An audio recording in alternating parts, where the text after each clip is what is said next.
We look forward to the details of the tax bill being released on Wednesday, but today I want to take a step back and explain what we're working to do using an anecdote we can all understand.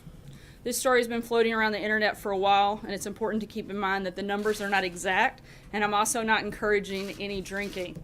So file that away. It's mostly for my parents. But I think you'll enjoy it. Suppose that every day 10 people, for our purposes, we'll say reporters, go out for beer, and the bill for all 10 comes to $100. If these 10 reporters paid their tab every night the way we pay our taxes, it would go something like this. The first 4, the poorest, would pay nothing. The 5th would pay $1. The 6th would pay $3. The 7th would pay $7. The 8th would pay $12. The 9th would pay $18. The 10th, the richest, would pay $59. So that's what they decided to do. The 10 reporters drank in the bar every day and seemed quite happy with the arrangement until one day the bar owner threw them a curveball.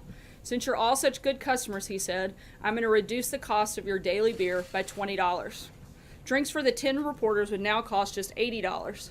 The group still wanted to pay their bill the way we pay our taxes, so the first 4 were unaffected. They would still drink for free. But what about the other 6? How could they divide the $20 windfall so that everyone would get their fair share? These are the reporters after all, so they're concerned with fairness. They realize that $20 divided by 6 is $3.33.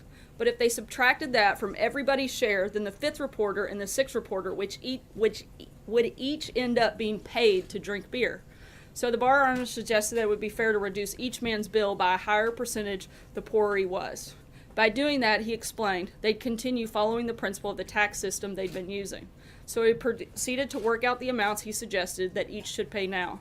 And so the 5th reporter, like the first 4, now paid nothing. He got a 100% saving. The 6th now paid $2 instead of $3, a 33% saving. The 7th now paid $5 instead of $7, a 28% saving. The 8th now paid $9 instead of $12, a 25% saving. The 9th now paid $14 instead of $18, which was a 22% saving. And the 10th now paid $49 instead of $59, a 16% saving. So each of the 6 was better off than before, and the first 4 continued to drink for free. But once outside the bar, the reporters began to compare their savings. I only got $1 out of the $20 saving, declared the 6th reporter, and she pointed to the 10th reporter. He got 10.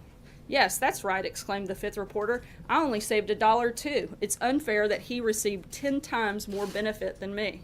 That's true, shouted the 7th reporter. Why should he get $10 back when I only got 2? The wealthy gets all the breaks.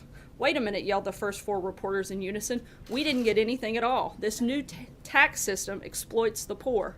The 9 reporters yelled at the 10th and made him feel bad. So the next night, the 10th man didn't show up for drinks, and the 9 sat down and had their beers without him. But when it came time to pay the bill, they discovered something important. They no longer had enough money between them all to even cover half of the bill. And that, ladies and gentlemen, is how our tax system works. The people who already paid the highest taxes will naturally benefit from a tax reduction, but not the largest percent benefit. Taxing them too much, attack them, and they might start drinking overseas where the atmosphere is somewhat friendlier. This is a silly story, of course, but it illustrates some very important points. Our tax cuts and reforms will create a fairer system that works better for everyone. And it will make our country the friendliest in the world for American families trying to build a better life for themselves and their children, and for American companies seeking a competitive edge. And I'll be happy to get that story to everybody so that you can get those numbers later. Again, I know that that may be an oversimplification, but I think it paints a very good picture of the tax system. And with that, I'll take your questions.